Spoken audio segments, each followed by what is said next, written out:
Muniba was born in 1987. 6.5 years back, I met a car accident. I was traveling from Balochistan to my hometown Rahimia Khan. The driver slept, and the car fell in the ditch. As a result of that incident, I sustained multiple injuries. When she was in a horrible car accident, her whole body was badly injured, and her legs were completely paralyzed for the rest of her life. She was continuously bedridden for 2 years. According to Muniba, the years spent in hospital were the worst years of her life, as she had to depend on others for even a glass of water. In these hard times, her husband divorced her, seeing her as a disabled person. Even Muniba's father left the family in these trying times. Very close ones. The ones who were supposed to stay with me were the ones who left me when I needed them the most. I was devastated. Life was completely pointless, aimless, colorless. I was tired of wearing the white scrubs, looking at the white walls, doing nothing, sitting idle. I really didn't want to live. It was then that Muniba decided to fight back and decided to turn her weaknesses into strengths.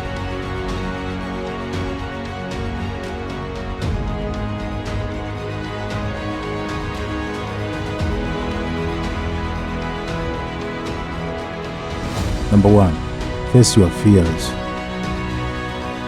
Don't be afraid of your fears. They are not there to scare you. They are there to let you know that something is worth it. You must fight hard to shine the light of words upon it. Because if you don't, if your fear becomes a wordless darkness that you avoid, perhaps even manage to forget, you open yourself to further attacks of fear, because you never truly fought the opponent who defeated you. When a car accident took away Muniba Mazari's mobility at 21 years old, it took her hopes and dreams with it. Over the last decade, she has turned her life around. Ambassador of the Body Shop Pakistan, and I am one of the very lucky Pond's Miracle women. It's always good to know that there are very few wheelchair-bound artists in the world, and I'm proud to be one, being a Pakistani, trying to preserve the ethnic jewels of the country in the paintings adorned by very graceful, strong, and powerful Pakistani women, which I paint. Very soon, I'm going to be Pakistan's first wheelchair-bound TV host. And I'm blessed to have a beautiful 3-year-old son, which, he was here, but he was so cranky. Now, you all must be thinking that why I'm using the word wheelchair over and over again in my talk. This is the very perspective I'm talking about. This wheelchair is not my weakness. This wheelchair is not an adversity. This is my strength, because the kind of attention that I get when I go anywhere is priceless. Everyone loves to be in the limelight. I have started enjoying to be in the limelight too. This is the very perspective I'm talking about. This wheelchair has given me an opportunity to explore what I had in me, and I never knew it.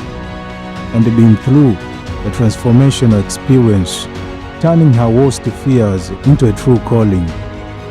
What is your fears? Are you really facing your fears, or are you just trying to avoid it? Face it. As Nelson Mandela said, I learned that courage was not the absence of fear, but the triumph of it. The brave man is not he who does not fear afraid, but he who conquers that fear. Learn to conquer your fear, and don't ever let it win upon you.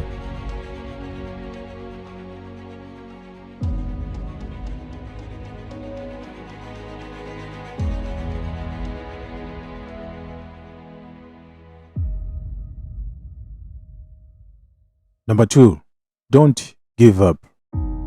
When life puts you down on the ground, what would you do? Would you wake up and fight again, or keep playing the blaming game? Sometimes it is not really that easy to pick yourself up after an accident or failure in life, but a few people make it and become inspirations for others. Other times, after some terrible tragedy or heartbreak incident, most people lose hope, but some people never give up, and become a role models for millions of others. Yes, I'm talking about Muniba Mazari, a woman who lives her life bound by a wheelchair, but still inspires others and creates positive change in society. In this life, never let any sort of failure put you down. This is exactly what Muniba has taught us. After the accident, her life became pointless and colorless. A normal person would give up, but she didn't. Then I realized that instead of crying for the people who were not meant to be with me and for the legs which I have lost, I have people around me who want to see me alive. I have so much to be grateful for. So let's stop cribbing, stop whining, because it's pointless. And she decided to stand up. She started painting to express her feelings. The best decision that I took in my entire life was the painting that I made in the hospital with a deformed hand. That's how I added colors in my colorless life. That's how this adversity helped me in exploring an artist in me. That's how this art kept me alive through this whole period. And now, she's a well-known lady with many hearts.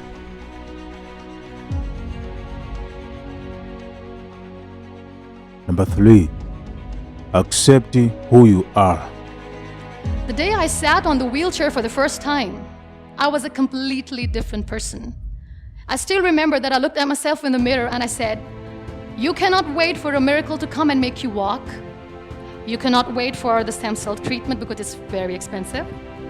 You cannot wait and sit in the corner of the room crying and begging for mercy because people don't have time." So the only thing that I could do was to accept myself the way I was. The sooner, the better. That's what I did. I really wanted to make myself financially strong. Let's become professional. I started to find some jobs. A very good friend of mine, Fine Day, updated a status on Facebook saying we want content writers. And like a cribber, I commented, I wish I could. I was called for that interview and I was hired as one of the content writers for Pakistan's first official websites, heartofasia.pk. Samantha Sir Late was the CEO. That's how I started my professional career. So I was becoming financially strong, stable. Content writing was good. I was constantly exhibiting my work in different galleries. I was flourishing as an artist. Life. There is a saying, you may not control all the events that happen to you, but you can decide not to be reduced by it. Learn to accept yourself because you are unique. You have different talents and abilities. No matter what flaws you have in your outer beauty, your inner beauty should be pure and beautiful. If you accept yourself for who you are, sky's the limit.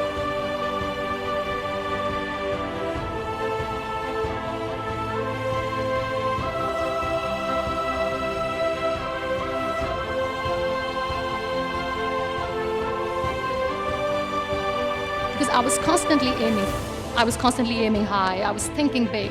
I didn't know how I'm going to do, but I knew that I wanted to do something big for people, for the country.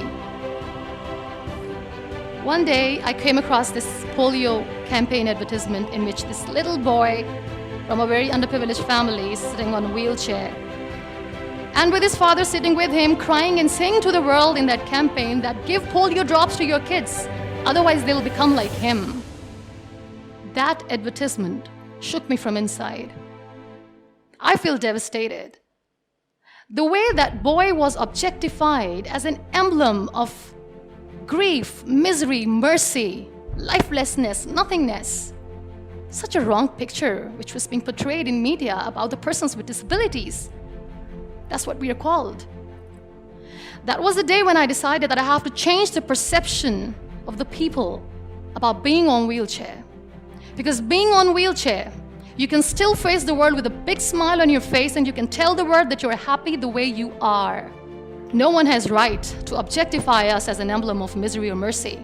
We are human beings, we breathe, we have souls, we are alive, we feel. We don't need your sympathies, we don't need your empathies. Let us live. No one has right to diss our abilities. We are capable enough to breathe and to live each and every moment of our lives.